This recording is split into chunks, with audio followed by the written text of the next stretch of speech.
ठीक आहे. तर मागच्या वेळेस आपण रोल्स लॉ पर्यंत येऊन थांबलो होतो, बरोबर. तर मग आज पुढे जाऊ. आज पण ऑडच आहे, 17 डेट आहे म्हणल्यावर काही चेंज नाही होणार. ठीक आहे. 41th question. The mole fraction of ethyl alcohol with methyl alcohol is 0.8. पण त्याच्या आधी काय करू आपण, प्रॉब्लेम सॉल्व्ह करायच्या आधी एक थोडस रोल्स लॉ का होता हे थोडंसं रिवाइज करू, कारण मग कसं होईल, थोडंसं अवघड जाईल ना, है का नाही. तर बघा, रोल्स लॉ असं सांगतो की total pressure of a solution is equivalent to. आता सोल्युशन मध्ये काय काय असतं, सोल्यूट आणि सॉल्व्हंट. म्हणजे आपण जर सॉल्व्हंटला पकडला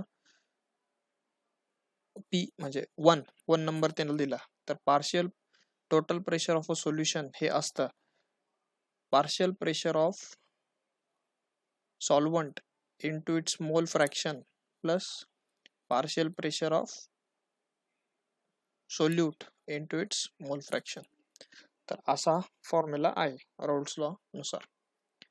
ठीक आहे. जसं जसं कंपोनंट वाढतील सोल्युशनचे तसं तसं ते इक्वेशन लांबत जाईल, असं आपण 12th केमिस्ट्रीमध्ये बघितलं होतं.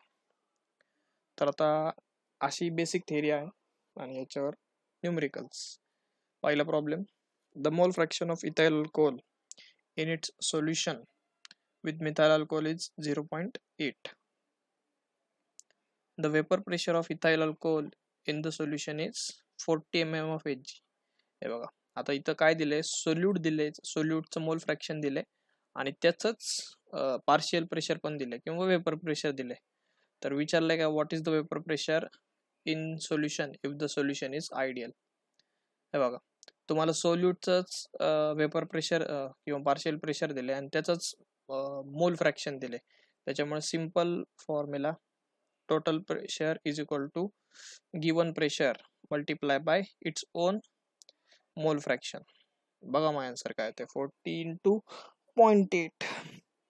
आय गेस 32 mm आन्सर येईल, 32 mm, कारण आपलं प्रेशरचा 40 mm ऑफ एजीच आहे. ठीक आहे. So the answer C is correct. तर आपण पुढे जाऊ. ठीक आहे. पुढचा क्वेश्चन आहे 43. तर 43 मध्ये काय आहे आपल्याकडे की at 25 degree Celsius the total pressure of an ideal solution obtained by mixing 3 moles of A and 2 moles of B. A चे 3 मोल आहेत आणि B चे किती आहेत, 2, बरोबर. is 184 torr. Sorry, what is the vapor pressure of pure B at the same temperature.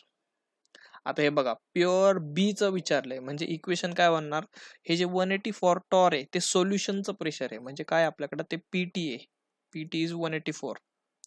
ठीक आहे. आणि काय विचारलंय, हे दोन, आता हा बघा कशालाही काही पकडा, ए ला सोल्यूट पकडा किंवा बी ला सोल्यूट पकडा, दुसरा ऑफ सॉल्व्हंट होणार आहे. ठीक आहे. तर मग इक्वेशन काय बनल, PT is equal to P A X A plus P B X P. आता मला सांगा, हे जे दिले 3 आणि 2 हे नंबर ऑफ मोल्स दिलेत, त्याच्यामुळं इक्वेशन म्हणजे प्रॉब्लेम काय एवढा अवघड नाहीये.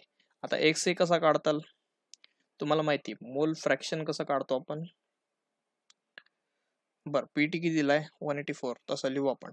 पी ए दिलाय का, पी ए पण दिलेला आहे I guess. Vapour pressure of pure A हे बघा इथं दिलेलं आहे 200 टॉर.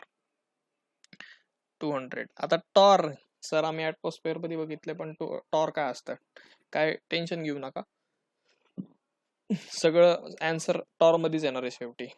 ठीक आहे. एक्स ए कसं करणार तुम्ही, number of moles of A upon total number of moles, 3 upon 3 + 2 5 plus PB माहिती नाही, काढायचं आहे. आणि एक्स बी किती येतोय, एक्स बी काय येणार, number of moles of B upon total number of moles 2/5 आलं. इक्वेशन आहे, व्हॅल्यूज टाकायच्यात आणि आन्सर मिळेल. 540 जा 200, 14 to 3 120. 120 तिकडे गेले की सबट्रॅक्ट होतील, उरतील 64. बरोबर का? 64 हे मल्टिप्लाय 5/2 हे होणार 32. 5 जा किती येतात बघा, 160 आहे का आन्सर? 160 टॉर आहे आन्सर. चला next, 160 torr is the answer. आता ही कॅल्क्युलेशन करून दाखवायची गरज नव्हती, तरी पण ठीक आहे. 45 2 लिक्विड्स x प्लस y. आता क्वेश्चन मोठा आहे, लक्षात ठेवा, जेवढा क्वेश्चन मोठा तेवढं सोल्युशन त्याचं तेवढंच सिंपल. काय? 2 liquids x and y form an ideal solution. The mixture has a vapor pressure of 400 mm. बर, म्हणजे तेच टोटल प्रेशर दिले त्यांनी 400 mm when mixed in the molar ratio of 1:1. आता हे जरा वेगळे लक्षात ठेवा. मोलार रेशो दिलाय त्यांनी 1:1 मध्ये. बर, नंबर ऑफ मोल्स दिलेत थोडक्यात, ठीक आहे. आणि किंवा तुम्ही म्हणू शकता तुम्ही मोल फ्रॅक्शन दिलाय डायरेक्ट. आणि and a vapor pressure of 350 mm when mixed in the molar ratio of 1:2. हे बघा, दोन कंडिशन आहेत. 1:1 साठी 400 प्रेशर आहे आणि 1:2 साठी 350 प्रेशर आहे. सिंपल दोन इक्वेशन तयार होणार. कसे?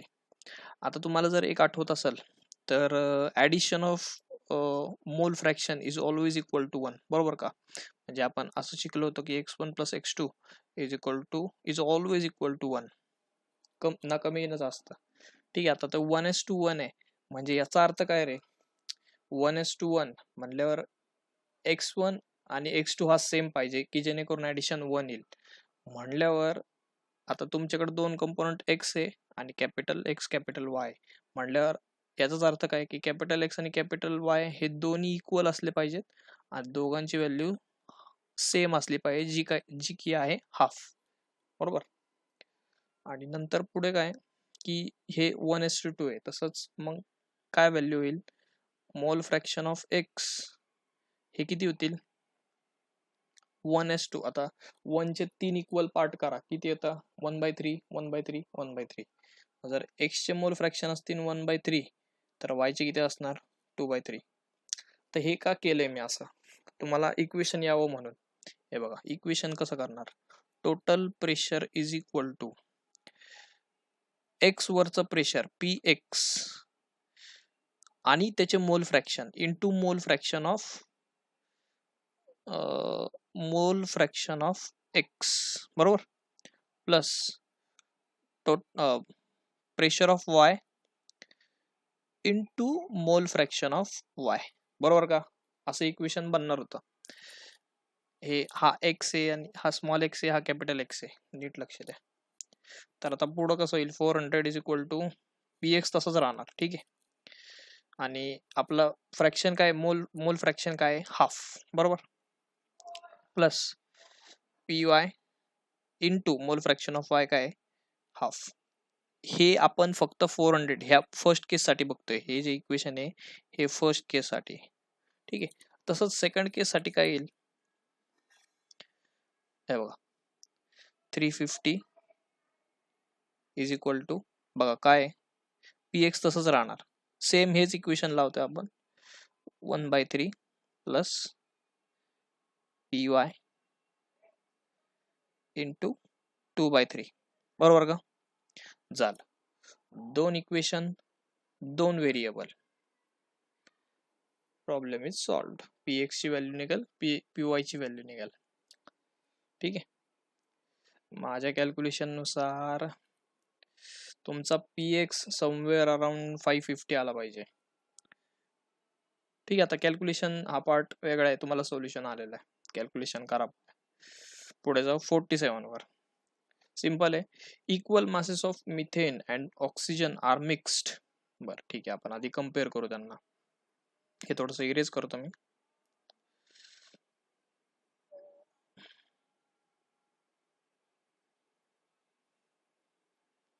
ठीक आहे.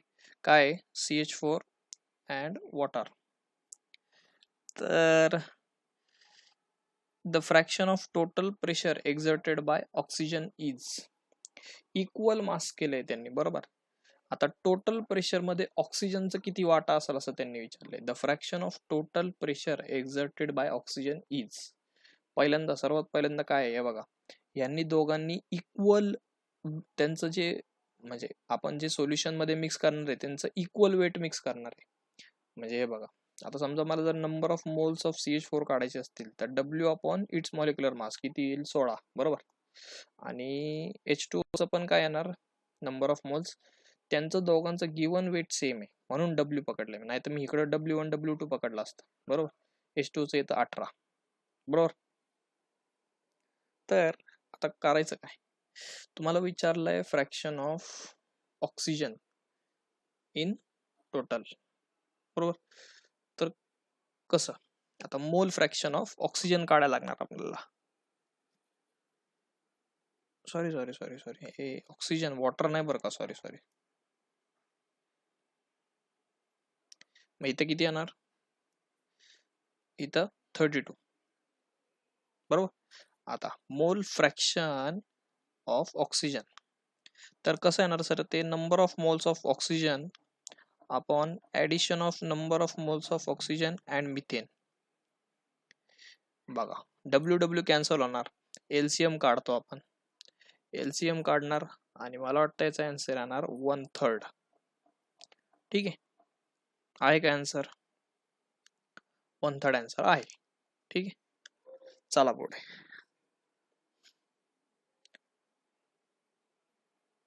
Question number 49.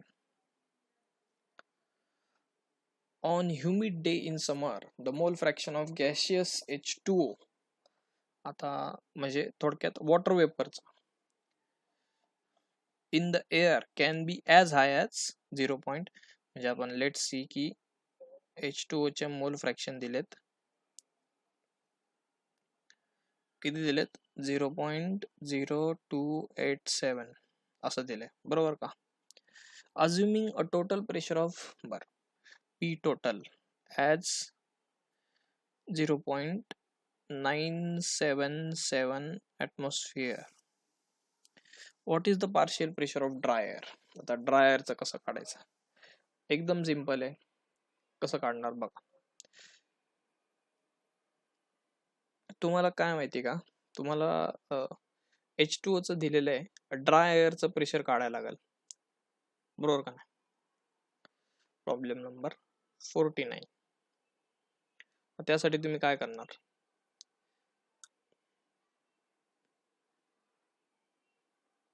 त्यासाठी तुम्ही आधी प्रेशर ऑफ वॉटर वेपर काढून घेणार,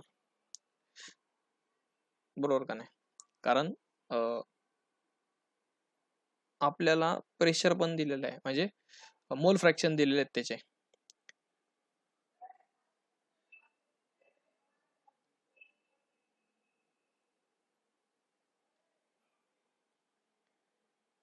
प्रेशर ऑफ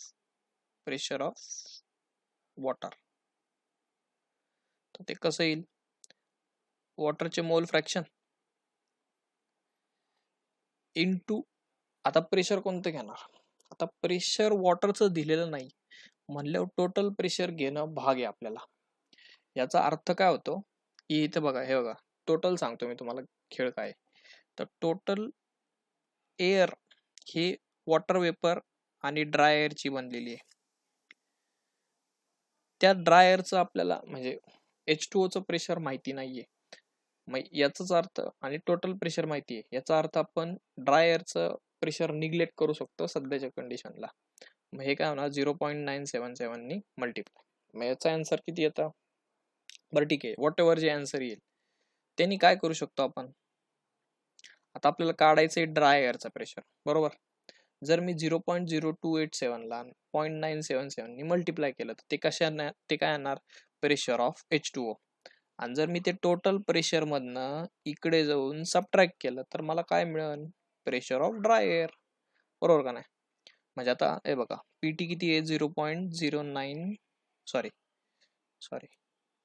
0.977 minus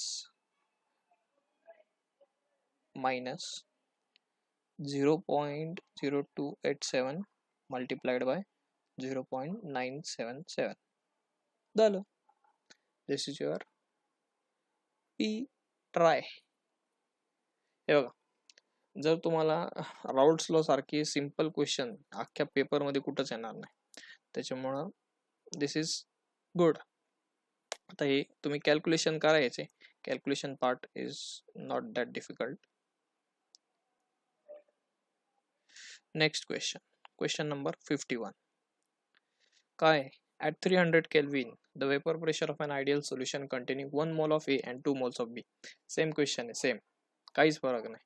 हे बघा, A चे किती आहेत? 1. B चे किती आहेत? 2. टोटल प्रेशर किती आहे? 500.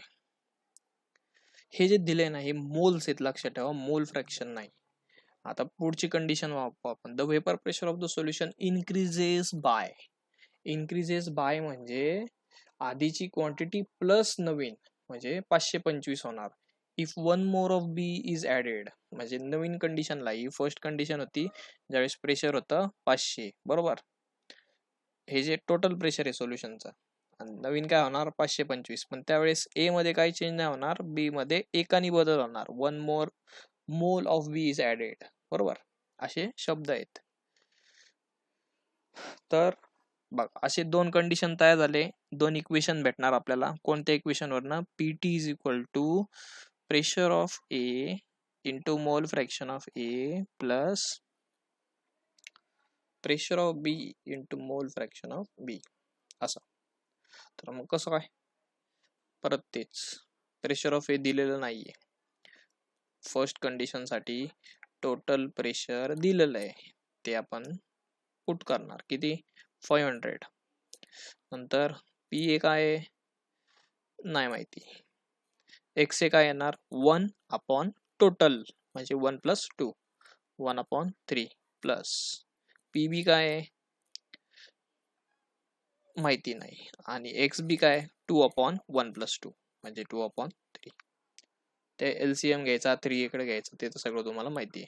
पीटी काय? आता सेकंड इक्वेशन साठी बघा, सेकंड साठी पीटी काय? 525. पी ए माहिती नाही. परत तेच 1 बाय, आता इथं काय येणार? 1 upon 1 plus 3, 1/4 plus PB into आता 3 अपॉन 1 प्लस 3 म्हणजे किती? 3 अपॉन 4. दोन इक्वेशन आहेत, दोन व्हेरिएबल आहेत. The problem is solve. असेच सेम प्रॉब्लेम परत परत रिपीट होणार, पण लक्षात ठेवा, जेवढा मोठा प्रॉब्लेम तेवढा सोपा येतो. ठीक आहे, सॉल्व करा, आन्सर सापडतील करेक्ट कॅल्क्युलेशन केले तर. पुढे जाऊ. 53. हा क्वेश्चन जरा लॉजिकल आहे असं मला वाटतं. A solution containing components A and B follows Raoult's law when, बघा, A and B attraction force is greater than AB. म्हणजे क्रॉस अट्रॅक्शन फोर्स हा ग्रेटर असतो ए आणि बीबी म्हणजे स्वतःपेक्षा. ठीक आहे, तर हा प्रॉब्लेम आहे ना, थिंकिंग म्हणजे अनालिटिकल थिंकिंग वर आहे. ठीक आहे, हे तुम्ही कधी शिकलेलं नाहीत. मग सीईटी हे ह्यासाठीच असते की तुम्ही अनालिटिकल थिंकिंग किती करता. की नुसतंच आपलं काहीतरी ए सांगितलंय, एला ए म्हणायचं, विषय संपवायचा, पण त्याच्या माग काय थेरी काय, एखादा रूल शिकले तुम्ही, एखादा लॉ शिकले, तर त्याच्या माग थिंकिंग काय हे तुम्हाला जमलं पाहिजे. ठीक आहे, I live this question for you. जर तुम्हाला समजलंच नाही तर मी आहेच. ठीक आहे, पुढं 55. रिलेटिव्ह 1 नंबर प्रश्न आहे, ह्याच्यासारखा सोपा प्रश्न नाही येणार. जे लेवलला पण हाच प्रश्न येतो, 4 मार्कासाठी, सीईटीला 1 मार्कासाठी. Relative lowering of vapour pressure of dilute solution is 0.2. ज्या लोकांना आठवत असेल त्यांच्यासाठी रिलेटिव्ह लोअरिंग असतं vapour pressure of pure solvent minus vapour pressure of solution upon vapour pressure of pure solvent is equal to x2. ठीक आहे, बोललो होतो ह्याच्यावर न्यूमेरिकल बोर्ड मध्ये नाही आलं पण इकडे आलं. Relative lowering of vapour pressure of a dilate solution is 0.2. म्हणजे डायरेक्ट कळालं आपल्याला की x2 इज 0.2. बरं, what is the mole fraction of the non volatile solute? Direct option D is correct. आता लक्षात ठेवा, भावनेच्या भरात जर सोल्यूटच्या ऐवजी सॉल्वंट असेल तर आन्सर येतं 0.8. ठीक आहे, तर नीट बघायचं सोल्यूट विचारलंय का. सोल्यूट म्हणजे x2 सगळ्यांना माहिती आहे. युनिव्हर्सल टर्मिनॉलॉजीज आहेत त्या फॉलो करायच्या. पुढे जाऊ. In the mixture of A and B, हा जरा क्वेश्चन इनकम्प्लीट आहे. कसं बघू. In the mixture of A and B the mole fraction of vapours A above the solution will be. काय माहिती का, ए चे तुम्हाला काय मोल फ्रॅक्शन विचारलंय पण टोटल तुम्हाला दिलेलं नाहीये. ठीक आहे, तर त्याच्यामुळं दिस क्वेश्चन रिमेन्स, किंवा तुम्ही असं म्हणू शकता लेट सी 300. ठीक आहे, 300, कारण 100 हे 100 प्लस 200 300 होणार. तर 100 into x A plus 200 into x B. X बी नाही दिलेला यांनी, एक्स ए काढायला लावलाय. ठीक आहे, आणि एक्स बी दिलेला नाहीये. पुढे जाऊ. 59. Which one of the following, so don't do this question, it is incomplete. पुढं question number 59. Which one of the following liquid pairs show a positive deviation from Raoult's law? Positive deviation याचा अर्थ काय होतो? हा question CET वाल्यांनी करू नका. JEE वाल्यांसाठी सांगतो, आपल्याकडे जेई वाले कमी असतील आय गेस. पॉझिटिव्ह डेव्हिएशन किंवा डेव्हिएशन म्हणजे काय की एखादं पेअर सॉलिड लिक्विड सॉलिड किंवा सॉलिड गॅस, ही जी पेअर आहे ती राऊल्ट्स लॉ फॉलो नाही करत, डेव्हिएट करतो तो लॉ. तर मग अशी आपल्याला या 4 ऑप्शन पैकी असं कुठली तरी पेअर शोधायची की त्यांच्यामधलं अट्रॅक्शन हे लिस्ट असलं पाहिजे. ठीक आहे, तर तेवढा केमिस्ट्रीचा सेन्स लागतो. तर आपल्याला मला नाही वाटत. बरं ठीक आहे, let's consider benzene and methanol has the least interaction, so that is the right answer. ठीक आहे, पुढे जाऊ आपण. Relative lowering in vapor pressure of a solution containing non-volatile solute is directly proportional to the mole fraction of solute. This is nothing but कोणता law आहे? आता होतं काय, हेनरी लॉ जर म्हणले तर काही उपयोग नाही तुमचे, म्हणजे सीईटी एवढं चुकून एवढं आन्सर देणं अपेक्षित नाहीये. ली चॅटलेअर प्रिन्सिपल नाहीये. ठीक आहे, ड्युलॉंग अँड पेटिट्स आणि राऊल्ट्स राहिले. आता आपल्याला काय वाटतं, ड्युलॉंग अँड पेटिट्स वेगळं मोठं नाव आहे, मग मी त्याला टिक करू का? तर नाही, हा लॉ आहे राऊल्ट्स लॉ. त्याचं आपण इक्वेशन इथेच बघितलं होतं या ठिकाणी. this equation. Relative lowering of vapor pressure is directly proportional to mole fraction of solute. ठीक, बरं पुढे जाऊ. आता हा प्रश्न थोडासा लेंदी आहे पण सोपा आहे. लेंदी प्रश्न सोपे असतात. If M is molecular weight, बरं एम हे मॉलिक्युलर वेट आहे असं टर्मिनॉलॉजी त्यांनी ठरवून दिली म्हणल्यावर लिहून घ्यायची. टीबी इज, बरं टीबी इज बॉइलिंग पॉइंट. बरं बॉइलिंग पॉइंट बोललेत, डिप्रेशन म्हणजे तेच. KB is molar elevation constant किंवा boiling elevation constant. Temperature is T, आणि रिलेटिव्ह लोअरिंगच्या त्याच टर्मिनॉलॉजीज आहेत, म्हणजे P0 minus PS upon P0. ठीक आहे, तर होतं काय, त्यांनी विचारलंय काय की सोल्युशन म्हणजे equation which one of the following equation is correct. तर आपल्याला माहित असलेली इक्वेशन आधी लिहून घेऊ. x2 बरोबर का, इज इक्वल टू x2. बरं आता x2 काय असतं नेमकं, म्हणजे x2 आपण समजून घेऊ, number of moles of solute upon total number of moles n1 plus n2. बरोबर का, पण विचार करा. बरं आता आपण हे जे इक्वेशन आले आपलं n2 upon n1 plus n2, हे इक्वेशन कुठेतरी कम्पेअर करून बघू आपण. Let's write equation of molality. Molality is nothing but number of moles upon number of moles of solute upon weight of the solvent, बरोबर. तर weight of the solvent in KG म्हटल्यावर आपल्याला बरं ठीक आहे, ते नंतर करू केजी कन्वर्जन. आणि अजून एक लॉ आहे आपल्याकडे, delta T B is equal to K B into M. बर, आता मी इथं number of moles of solute आहे म्हणल्यावर इथं N2 लिहू शकतो. आणि जर नीट विचार केला तर W म्हणजे weight of the solvent is nothing but N1 plus N2.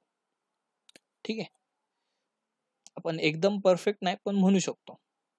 ठीक आहे, तर मी काय करतो बघा, आता मी एम ला रिप्लेस करतो या इक्वेशनने. मग आता हे बघा काय होईल, डेल्टा टी बी म्हणजे मी एम ला लिहू शकतो delta T B upon K B. हेच मी इकडे लिहितो, delta T B upon K B is equal to N2 upon W, बरोबर का.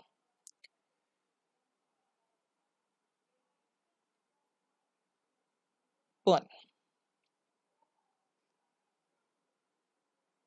आता आपल्याला पाहिजे काय, म्हणजे आपलं आन्सर कुठपर्यंत आलंय बघून घ्या. हे बघा, डेल्टा टी बी के बी आलेलं आहे आपल्या कुठल्या ऑप्शन मध्ये आलंय, delta T B upon K बी ऑप्शन डी मध्ये आलेलं आहे, बरोबर का.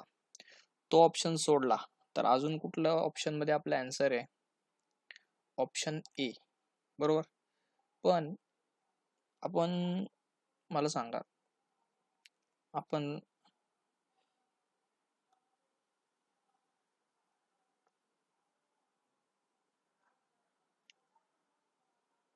आपण मॉलिक्युलर वेटला कन्सिडर नाही केलेला, बरोबर. मॉलिक्युलर वेट त्याला मल्टिप्लाय होणारच आहे नंतर. तर मॉलिक्युलर वेट का मल्टिप्लाय करायचं सर, हा साहजिक प्रश्न तुमच्या डोक्यात येईल. जर नीट लक्ष द्या, जर मी मॉलिक्युलर वेटला मल्टिप्लाय केलं तर एम आणि डब्ल्यू कॅन्सल, म्हणजे आता ते कॅन्सल नाही होणार, नलिफाय करतात. ठीक आहे, म्हणजे थोडक्यात जर मी राईट हँड साईडला एक मल्टिप्लाय केलं तर लेफ्ट हँड साईडला पण करायला लागेल, कॅपिटल एम, सॉरी. सो मग असं कोणत्या इक्वेशन मध्ये ए आणि डी मध्ये. पण आपण केजी टू जी कन्वर्जन केलेलं नाही, त्याच्यामुळे 1000 चा फॅक्टर येणार. So therefore D answer is correct. ठीक आहे, बर. इथे मल्टिप्लिकेशन नीट समजून घ्या, इथं दोनदा एम मल्टिप्लाय, म्हणजे या साईडला एम जर मल्टिप्लाय केलं तर या साईडला पण एम नी मल्टिप्लाय करायला लागेल. आणि हे आन्सर, हे बघा, ह्याला मी इथे टाकतो इथे. ठीक आहे, मग तेच आलं ना आपलं. हा x2 2 मिनिटं सोडून द्या, हे डायरेक्ट याच्याशी कम्पेअर होत आहे, x2 वरनच ते कन्क्लुजन काढले आपण. ठीक आहे, पुढे जाऊ. 65 क्वेश्चन सोडून द्या, this is for purely for JEE level. पुढे जाऊ आपण, question number 67. Vapor pressure of CCl4 is 143 and 0.5, sorry 67. The vapor pressure of two liquids P and Q are 100 and, हे बघा परत तेच आहे. The total vapor pressure obtained by mixing 3 moles of P and 2 moles of Q would be, हे बघा काय दिले, pressure of P आणि प्रेशर ऑफ Q किती दिले, 100 आणि 50. त्यांनी काय विचारलंय, टोटल प्रेशर. मग काय येणार, PP इंटू XP. XP काय, तुमचं मोल fraction of P and pressure of Q into XQ. Total fraction काढायचंय, PP माहितीये, PQ माहितीये. आता XP XQ कसं काढणार, जर नीट लक्ष दिलं तर प्रॉब्लेम मध्ये तुम्हाला 3 मोल्स ऑफ P आणि 2 मोल्स ऑफ Q दिलंय. मग काय NP काय येणार 3 आणि NQ काय येणार 2. आता मोल फ्रॅक्शन कसे काढायचे माहिती. ठीक आहे, इक्वेशन मध्ये व्हॅल्यू टाकायचे आणि गेट द आन्सर. पुढे जाऊ, 69. The vapour pressure of pure liquids benzene and toluene 160 mm 60 mm respectively. बघा तेच आहे. At the same temperature the vapour pressure of an equimolar solution of two liquids assuming ideal solution should be. काय येणार मला सांगा. इक्विमोलार आहे म्हणल्यावर काय, दोघांचं सोल्युशन केले त्यांनी, दोघांचं सोल्युशन केलं बरोबर, म्हणजे इक्विमोलार आहे. इक्विमोलार म्हणजे दोघांची क्वांटिटी सेम आहे. बरं आता मग जर बेन्झिन आणि टोल्युइनची क्वांटिटी सेम असेल आणि त्यांची ॲडिशन 1 करायची असेल तर त्यांचं मोल फ्रॅक्शन किती येईल, म्हणजे एक्स बी हे बेन्झिन हे किती येईल, हाफ, आणि X toluene X T will also be half. बरं प्रेशर किती दिलंय, pressure of B is 160 and pressure of toluene is 60. झालं. अजून काय पाहिजे, टोटल प्रेशर कसं येणार, P B X P plus P T X T. झालं. नेक्स्ट व्हॅल्यूज टाकायचे, तुम्हाला आन्सर काढायचा त्याचा. बरं 71. बरं हा प्रॉब्लेम थोडासा वेगळा आहे, qualitative properties and determination of molar mass. बोर्डमध्ये सर्वांचा अनफेवरेट पार्ट आहे हा, ज्याच्यात वेंट ऑफ फॅक्टर येतो. ठीक आहे. सीईटी मध्ये वेंट ऑफ फॅक्टर एवढा येत नाही, पण जेई मध्ये वेंट ऑफ फॅक्टर येतो. ठीक आहे. सो तरी पण मी सांगतो, लक्ष द्या. तर 1.1 × 10⁻³ मोलल सोल्युशन ऑफ प्लॅटिनम. आता हे कोऑर्डिनेशन कंपाऊंड आहे. NH2O shows depression in freezing point by 0.0054 degree Celsius. ठीक आहे. The structure of the compound will be. आता हा कंपाऊंड थोडासा हा वेगळा टॉपिक किंवा वेगळं न्यूमेरिकल आहे असं म्हणता येईल. आपलं रेग्युलर इक्वेशन काय येणार, delta T F is equal to K F into molality, बरोबर का. डिप्रेशन किती दिले, डिग्रीज मध्ये दिले, आणि सगळंच म्हणजे हे बघा, डिप्रेशन 0.0054, के एफ किती दिलाय 1.86, आणि मोलॅलिटी किती दिली 10⁻³ हे काय दिसतंय ना इथं, मोलल, त्याला छोटा एम मोलल. बर काय करायचं आता, सर सगळंच तर दिलंय, मग काढायचंय काय याच्यात. तर नवीन इक्वेशन मिळेल तुम्हाला इथं. नवीन इक्वेशन काही नाहीये ह्याच्यात. Delta T F is equal to I K F into M, म्हणजे ऑब्झर्वड अपॉन हे ऑब्झर्वड अपॉन थिओरिटिकल. हे या साईडला नेलं की आय मिळणार तुम्हाला, बरोबर का नाही. आपण नेहमीप्रमाणे काय शिकत होतो, sir I is equal to observed upon theoretical. पण हे काय असतं, हे दिस इज ऑब्झर्वड क्वांटिटी, आणि के एफ इंटू एम काय असतं, थिओरिटिकल. मग जर हा रेशो मी या साईडला नेला तर आय आला ना, म्हणून आय, मग तो आय इथं ठेवला मी. ठीक आहे. बरं 0. काय येईल इक्वेशन, 0.054 डिवायडेड बाय 1.86. तर 10⁻³ मी वरती ऍब्झॉर्ब करतो, याचं होईल 5.4, बरोबर का. वरती ऍब्झॉर्ब केला 10⁻³. मग आय ची व्हॅल्यू काय येईल बघा, 18चा पाडा 54 पर्यंत. मला वाटतंय सगळ्यांचा 18चा पाडा पाठ असेल. जवळपास 3 आन्सर येतात. आता आय हा होल नंबर पाहिजे, त्याच्यामुळे आपण 3 पकडला. बरं आता 3 याचा अर्थ काय, तुमचा कंपाऊंड लक्ष द्या. PTNH3 4 टाइम्स आणि Cl4. बरं आता नाही थांबा, याच्यामध्ये तुम्हाला माहिती आहे की Cl4 ही कुठली आयोनायझेबल असते, NH4 नॉन आयोनायझेबल. I3 येतो, याचा अर्थ काय की तुमचा कंपाऊंड 3 आयन्स क्रिएट करू शकतो. मग मला सांगा तुमची आयोनायझेबल व्हॅलेन्सी किती असेल, म्हणजे आयन काउंटर आयन किती पाहिजेत कोऑर्डिनेशन एंटिटीच्या बाहेर. Cl आता 4 आहेत, तिथं पाहिजे 2, आणि 2 कुठे गेले पाहिजेत तर आतमध्ये. कोऑर्डिनेशन एंटिटीच्या आतमध्ये. मग ते कसं दिसेल? प्लॅटिनम, आता हे 4 आहेत, तर ते किती उरणार त्याच्यातले उरणार फक्त 2, कारण आपल्याला एक्सपोजर आहे प्लॅटिनमचा कोऑर्डिनेशन नंबर 6 आहे. बरोबर ना? बरोबर का नाही?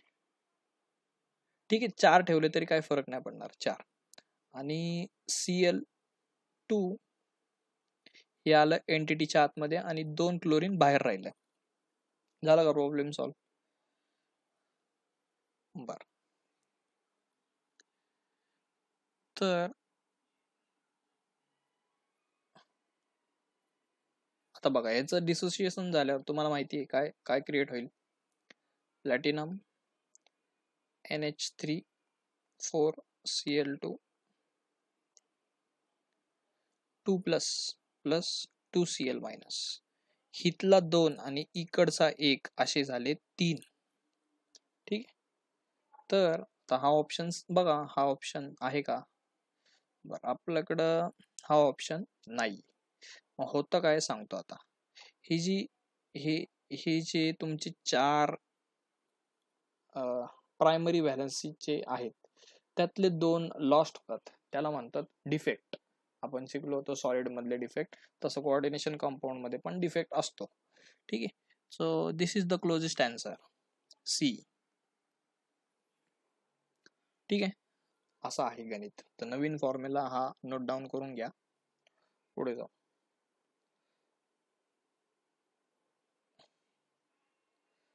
A 5.25 solution substance is isotonic. आता आयसोटोनिक सोल्युशन बघा, आयसोटोनिक, हायपोटोनिक, हायपरटोनिक हे 3 कॅटेगरी असतात. त्यातलं आपल्याला आठवते का बघायचं. आयसोटोनिक बघा, आठवा काय असतं. A 5.25 solution of a substance is isotonic with 1.5 solution of urea. बरं, ठीक. In the same solvent, if the density is, आता डेन्सिटी इक्वल आहे त्याच्यामुळे जास्त त्रास होणार नाही आपल्याला. मोलार मास ऑफ सबस्टन्स विचारले. प्रॉब्लेम वाटतो तेवढा अवघड नाहीये. हे बघा, डेन्सिटी सेम असल्यामुळे आपल्याला फायदा काय झाला, आपण त्यांचं सोल्युशन आयसोटोनिक असतं म्हणजे काय असतं, त्यांचं कॉन्सन्ट्रेशन आपण सेम पकडू शकतो. C1 is equal to C2, म्हणजेच की concentration of that substance is equal to concentration of urea. बर, युरियाचं हे किती असतं मॉलिक्युलर वेट? आता युरियाचा मॉलिक्युलर वेट काढायला युरियाचा फॉर्म्युला माहित पाहिजे, NH2CO NH2. बर, ठीक आहे, 60 असतं.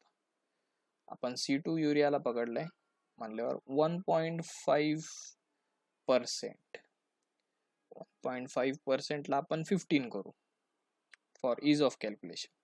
आणि इकडे काय आपल्याला याचं दॅट सबस्टन्सचा मॉलिक्युलर वेट माहिती नाही, त्याला एक्स पकडू आपण, आणि त्याचा पर्सेंटेज किती दिलाय 5.25. आता 1.5 ला 15 केलं म्हटलं 5.25 ला किती करणार, 52.5. ठीक आहे, क्रॉस मल्टिप्लाय करायचं आणि आन्सर मिळवायचं. ठीक आहे, बता हे बघा, ह्याचा आन्सर येतो 1/4. 1/4 इंटू 52.5 येतं, मला वाटतं 210 आहे का नाही. Simple, it's maths. 210 आन्सर आहे का? आहे, ग्रॅम पर मोल. पुढे जाऊ. 6% solution of urea is isotonic with. आता हा आयसोटोनिकचा प्रॉब्लेम तुम्ही सोडवायचा, आत्ताच सोडवला आपण. ठीक आहे, पुढे जाऊ. 77. In an osmotic pressure measurement experiment, a 5% solution of compound X is found to be isotonic with 2% acetic acid solution. The gram molecular mass of X is bar. आता हा प्रश्न पण सेम आहे, तरी पण आपण अटेम्प्ट करूया. ठीक आहे, बरं, आता 2%, तर हे 2% कसं काढतात सांगा बरं मला.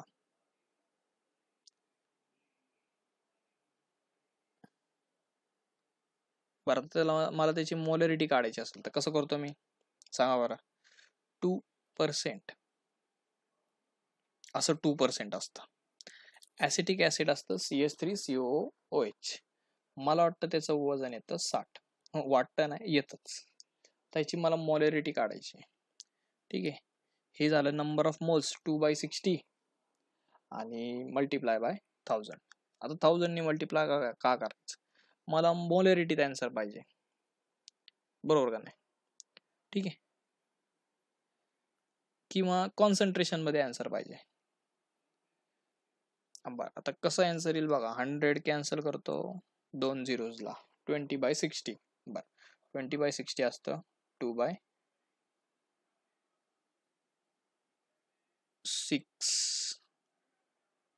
म्हणजेच 1/3. ठीक आहे, तर 1/3 का आले तुमचं? हे तुमचं मोलॅरिटी आली आहे ॲसिटिक ॲसिडची. बरं, आता त्याला आपण कम्पेअर करू कोणाशी? 5% सोल्युशन. बरं, 5% म्हणजे 5/100. त्याचं मला माहिती नाही, काय माहिती नाही त्याचं? Molecular weight into 1000 is equal to 1/3. आता सर असं का केलं तुम्ही? बरं, they are found to be isotonic, त्यांच्यामुळे त्याचं कॉन्सन्ट्रेशन सेम असणार. मग आता काय 1/3 आलं सर? 1/3 एक्स इकडे न्यायचा आणि 3 वरती न्यायचा, म्हणजे 5 त्रिक 15, 15 गुणिले 1000 डिवाइड बाय 100. किती येईल सांगा बरं? एक्स 150. 150चं जवळपास आलं, 150 आहे आन्सर. चला पुढं.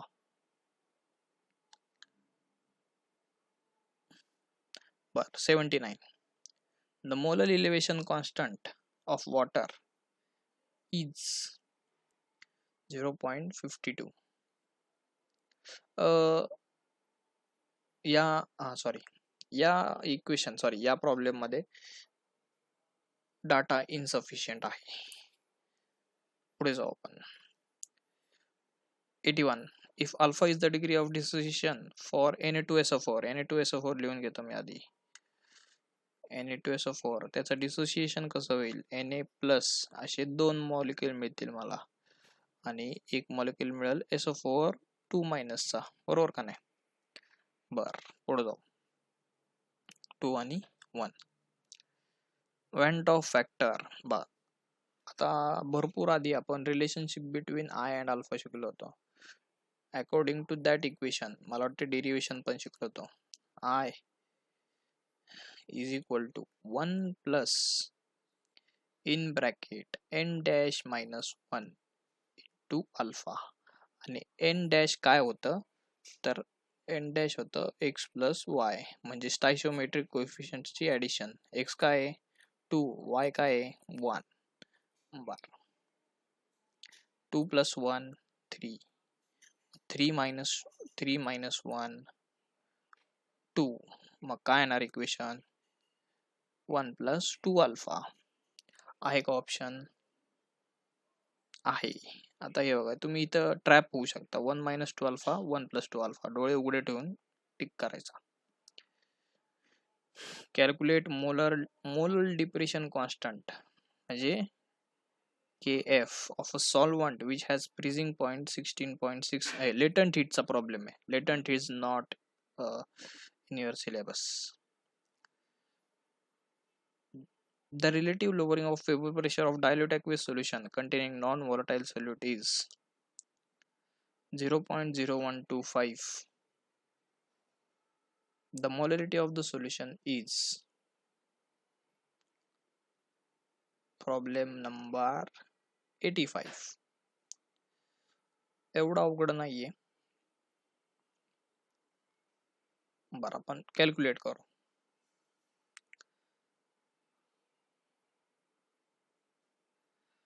म्हणजे थोडक्यात तुम्हाला काय दिलंय? रिलेटिव्ह लोअरिंग वेपर प्रेशर म्हणजे x2 दिलाय. x2 काय आहे? 0.0125. x2 काय रे? n2 upon n1 plus n2. बर, आता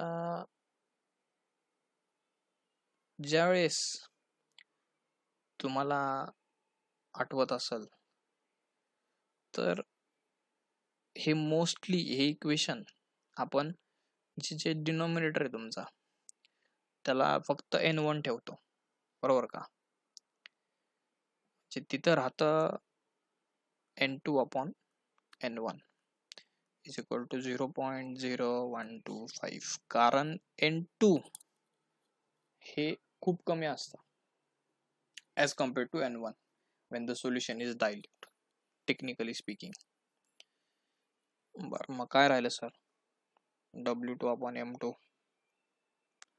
W upon M1, हे काय 0.0125. तर कसं करायचं मग? काय विचारले?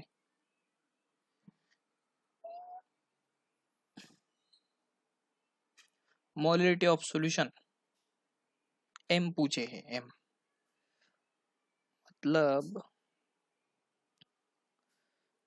हे असंच राहणार, N2 upon W1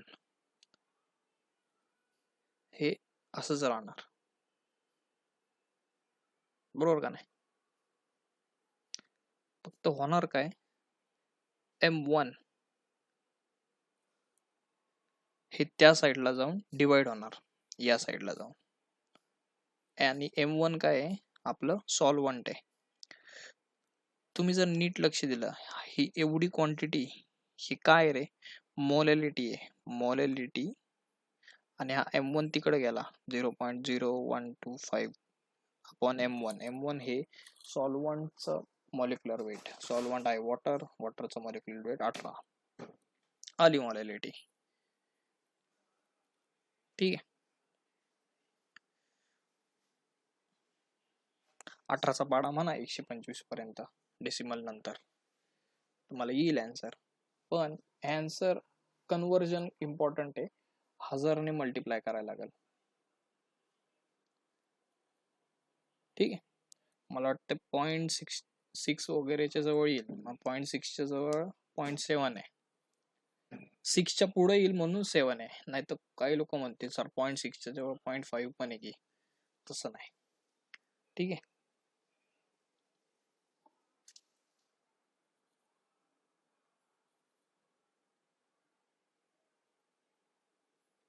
बर. Next 87, the vapor pressure of water is 19.8 mm. 0.1 mole of glucose is dissolved in 178.2 gram of water. Simple आहे, सगळं दिलंय बघा. Vapour pressure of the resultant solution is काय दिलंय, काय म्हणजे vapour pressure of water at 23 degree Celsius. ह्याच्यातून मला काय क्लिक झालं पाहिजे की वॉटर ॲट 23 डिग्री सेल्सिअस ही स्टँडर्ड टेम्परेचर प्रेशरची जवळपास कंडिशन आहे, म्हणजे 25 नाही का, ते तर 25 पाहिजे, इट्स ओके. म्हणजे थोडक्यात P0 दिलाय आम्हाला, P0 दिला 19.8. मग आता जर इक्वेशन लिहिलं मी P0 मायनस P अपॉन हे सोल्युशनचं असतं हे x2, बरोबर. बरं, आता x2 बघितलं आपण आत्ताच, काय असतं W2 upon M2 upon W1 upon M1. बर, आता 19.8 मायनस x पकडू आपण, PS ला x पकडू आपण, 19.8 काय काय दिलंय, W2 दिलाय का, अख्खं मोलच दिलंय, बरोबर का, 0.1.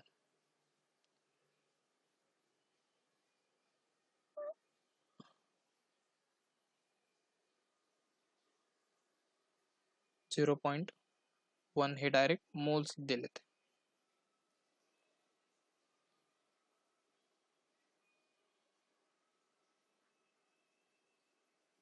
हे इक्वेशन पेक्षा आपण काय करू, x2 चं ट्रेडिशनल इक्वेशन वापरू, म्हणजे x2 चं traditional equation N2 N1 plus N2, बरोबर का नाही.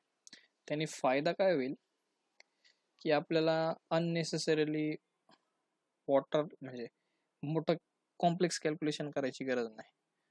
N2 सिम्पल आहे, N2 दिलाय 0.1 अपॉन 0.1 प्लस वॉटरचे कसे काढणार, 178 त्याचं वजन दिलंय, मग 178.2 divided by 18 will give me moles of, म्हणजे हे 178 10च पकडू ना, जवळपास 10च येते आन्सर, 10 किंवा 9 9.8 9.8 पकडू चला, झालं, एक्स निघेल. ठीक आहे, पुढे जाऊ.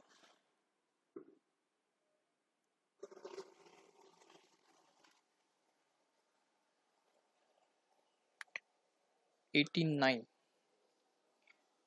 Correct option. KF depends on nature of solvent. Correct. बघा आता हा प्रॉब्लेम मी तुमच्यासाठी सोडतो, एवढा अवघड नाही.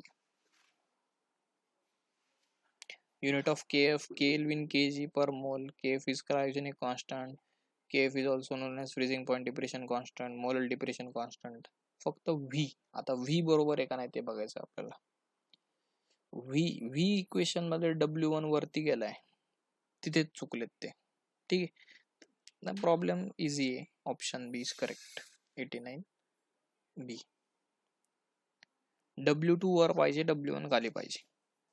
पुढे जाऊ. 91. आता ही काही रिकाम्या जागा तुम्ही करा, हे जोड्या लावा. रॉल्स लॉ, दिस हेनरीज लॉ किंवा ऑस्मोटिक प्रेशर, ही तर ही करा तुम्ही. पुढे 93. If the elevation in boiling point of solution of 10 gram of solute in 100 gram of water is delta TB, the ebullioscopic constant is bar. काय नेहमीप्रमाणे इक्वेशन मांडायचं.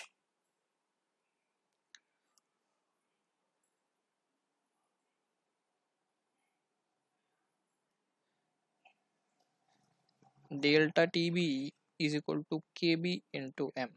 KB आणि M मधलं डेल्टा बरं मोलिलिटी काय 10 gram of solute, molecular weight बरं molality करू आपण.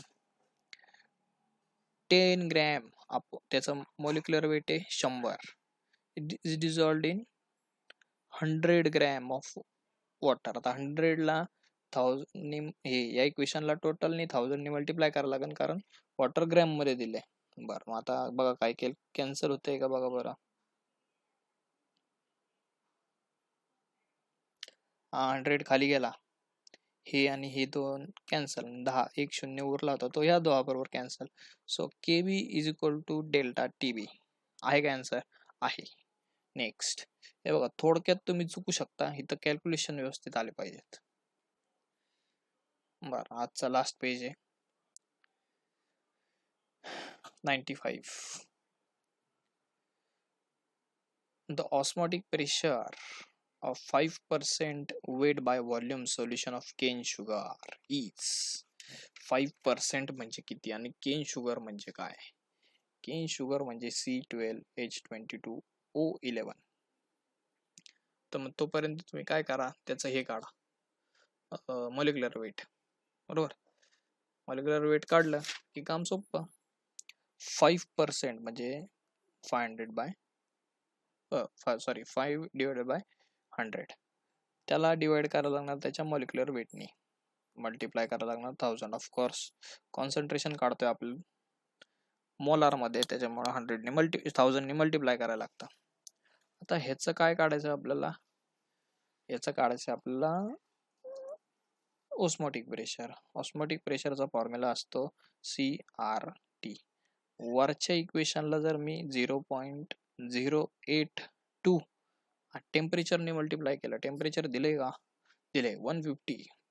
273 प्लस 150 किती येतं सर? आता पुढचा व्हिडिओ संपून जाईल पण आन्सर यायचा नाही. 423. ठीक आहे, आला आन्सर. दिस विल बी पाय. आता मी 0.082 का वापरला, कारण लिटर मध्ये काढले आपण आन्सर 1000 ने मल्टिप्लाय करून कॉन्सन्ट्रेशन मध्ये. ठीक आहे. 97. At 10 degrees Celsius, the osmotic pressure of urea solution is 500 mm. The solution is diluted and the temperature is raised to 25 degrees Celsius. The osmotic pressure of dilute solution is, बघा आता सगळं दिलेलं आहे डोळ्यासमोर, दोन इक्वेशन तयार होतील. Pi1 is equal to C1RT. अरे टेम्परेचर चेंज झालेलं आहे, कॉन्सन्ट्रेशन पण चेंज नाही, कॉन्सन्ट्रेशन चेंज नाही झालेलं. ठीक आहे, तर कॉन्सन्ट्रेशन चेंज नाही झालेलं, आर तोच राहणार आहे. त्याच्यामुळे दोन इक्वेशन सिंपल बनतील. समजा आता आपण काय केलं, समजा आपण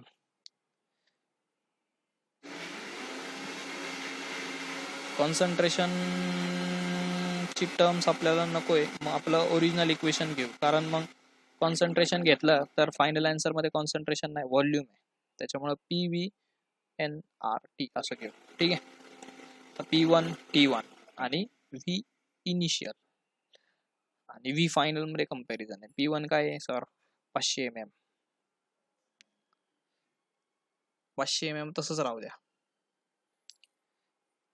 इंटू VI. N माहिती का आपल्याला, नाही. R माहिती का, नाही. टेम्परेचर माहिती, 283, 273 प्लस 10 283 असतात. आणि नंतर तुमचं काय 105.3 इंटू V फायनल. N माहिती नाही, माहिती. R माहिती नाही, माहिती. टेम्परेचर माहिती 25 डिग्री सेल्सिअस. 273 प्लस 25 298. घ्यायचा रेशो, NR कॅन्सल होणार, या दोघांचा रेशो VI/VFI हे ऑलमोस्ट कॅन्सल होतील. बघा इथं डोळ्यांना दिसतंय की हे 5 पट आहे, 6 पट होणार नाही, कारण 283 आणि 298 मध्ये जास्त फरक नाहीये. ठीक आहे, इथला फरक हा 5 नी भरून काढता येतो, म्हणजे 100 पाहिजे तर तो इथला फरक निघून जाईल. So answer A is correct. आता क्वेश्चन नंबर 99 खूप म्हणजे आवडला प्रश्न आपल्याला. Colligative properties of solution depends upon number of solute particles. Lakh वेळा सांगितले. ठीक आहे, पुढं 101. Which one of the following aqueous solution have the highest boiling point. Highest boiling point काय वाटतं तुम्हाला, काय लॉजिक असेल याच्या मागं?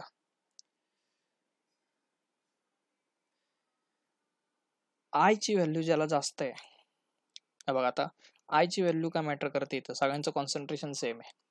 आय ची व्हॅल्यू साहजिक आहे, Na2SO4 साठी 3 असणार, NaOH साठी 2, ह्याच्यासाठी 2, KNO3 साठी पण 2 आणि ह्याच्यासाठी 3.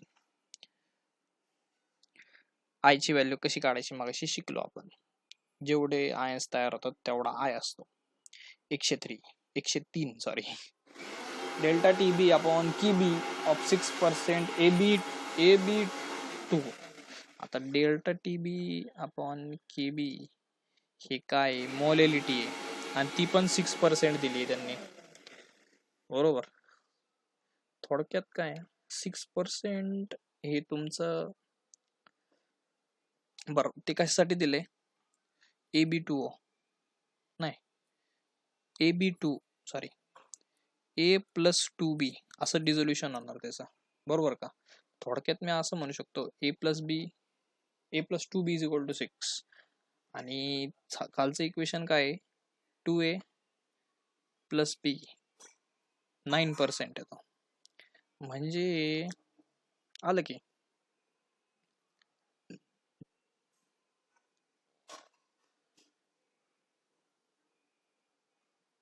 दोन इक्वेशन, दोन variable, put the values and get the answer. पुढे असं इक्वेशन का तयार केलं बघून घ्या आधी. 6% ऑफ AB2 म्हणजे AB2 आणि 9% ऑफ 2A म्हणजे A to B 2AB असं 9%. ठीक आहे, गडबड नका करू. बरं पुढे जाऊ. आता थोडस इरेज करतो मी. Osmotic pressure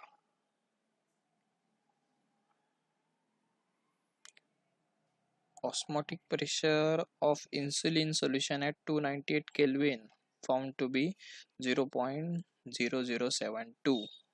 Height of water column due to this pressure is, खाली बघा water column due to water column ची हाईट, याला साहजिक सिंपल थेरपी आहे. वॉटर कॉलमला 13.6 ने मल्टिप्लाय करतात, म्हणजे जसा मर्क्युरीचा कॉलम 76 सेंटीमीटर वर जातो, 760 mm वर जातो. ठीक आहे, आता खालचं तुम्हाला वॉटर कॉलम सेंटीमीटर मध्ये दिलाय 13.6 आहे बघा, वॉटर कॉलम ॲटमॉस्फेरिक प्रेशरने 13.6 सेंटीमीटर वर जातो आणि तुमचा मर्क्युरी कॉलम 76 सेंटीमीटरने वर जातो. ठीक आहे. दिले काय तुम्हाला 0.07200 सॉरी ॲटमॉस्फिअर मध्ये दिलंय. तुम्हाला हाईट ऑफ वॉटर विचारली. पहिल्यांदा तुम्ही मर्क्युरीने मल्टिप्लाय करणार, नंतर 13.6 ने मल्टिप्लाय करणार. ठीक आहे. तर आन्सर मला वाटतंय बघा 13चा पाढा म्हणून बघा 13 गुणिले 76 पुढं 107. K for water is 1.86 if. आता हा एकदम ट्रेडिशनल प्रश्न आपला 3 मार्कासाठी बोर्डामधला. If your automobile radiator holds 1 kg of water, म्हणजे मोलॅलिटी मधलं W1 संपला न, फक्त उरलं काय number of moles. Delta TB is equal to KB into M मधला फक्त N2 उरला. How many grams of ethylene glycol must you add to get freezing lower to 2.8. KB किती 1.86. N2 किती माहित नाही, पण त्यातला M2 माहिती आहे सर. M2 कसा, इथिलीन ग्लायकॉल वरनं M2 काढता येतो मला, C2H6O2 वरनं M2 काढता येतो, बरोबर का नाही. मग तो किती येतो सर, तो येतो 62. 62 आला की इथं वरती W2 काढायचा आहे, संपला विषय. ठीक आहे. आता आपण जाऊ पुढं. W2 आरामात निघेल आहे का नाही. 109. The correct order of increasing boiling points of following aqueous solution. आता तुम्ही इथं आयचा रूल लावू शकता, पण लक्षात घ्या इथं कॉन्सन्ट्रेशन वेगवेगळे आहेत, बरोबर का नाही. बरोबर. त्याच्या आधी 2 मिनिटं समजून घ्या. एखादी गोष्ट मुळातच कमी असेल तर ती सोल्युबल पण कमी होईल, आयोनाइज पण कमी होईल.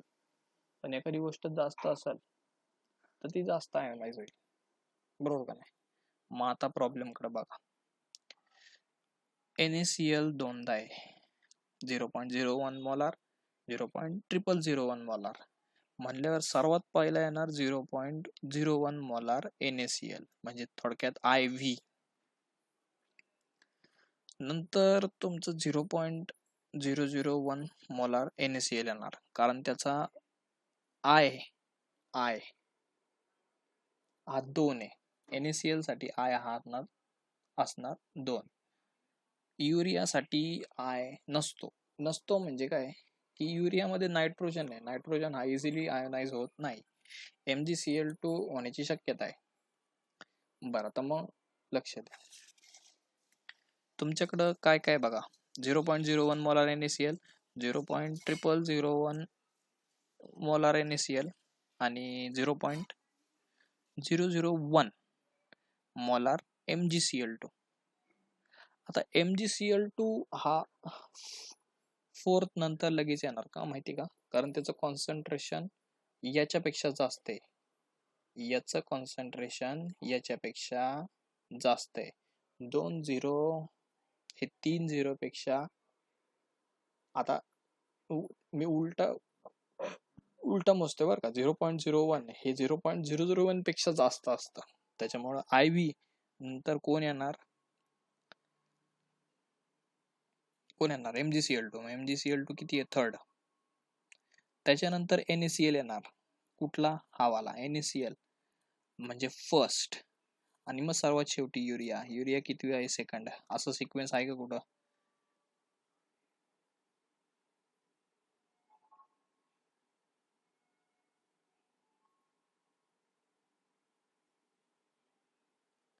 आहे का. आय थिंक C मध्ये आहे सिक्वेन्स तसा, बरोबर. आता आपण काढलेलं आणि ते काढलेलं नीट बघता आलं पाहिजे. काही लोक गडबडून जातील, IV इकडं पाहिलंय म्हणल्यावर B मध्ये पण पाहिलं पाहिजे, पण ॲरो बघितला पाहिजे, आहे का नाही. बरं, पुढे जाऊ. Which one of the following aqueous solution has the, हे बघा 109 मध्ये आहे ना आन्सर आलेलं आहे. आन्सर येऊन करेक्ट सिलेक्ट करणं इज अ स्किल. डोकं शांत ठेवून करायचे. Which one of the following aqueous solution has the highest freezing point. आता हायेस्ट फ्रीजिंग पॉईंट साठी आय मॅक्सिमम पाहिजे, बरोबर.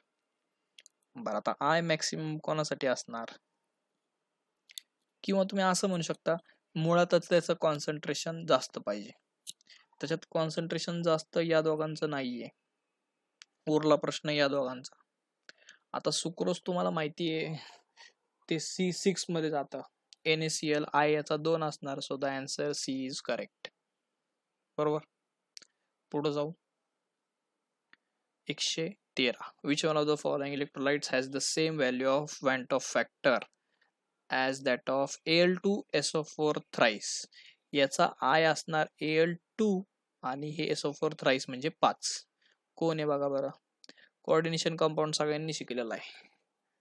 हा क्वेश्चन बघा, ह्याचं किती होईल, 1 + 3 4, 2 + 1 हे होणार 3, हे 3, हे 4, हे पण 4 आणि हे 5. So the answer D is correct. So that's all about solutions and qualitative properties. पुढे पेज नंबर, मला वाटतं पेज नंबर, एक मिनिट,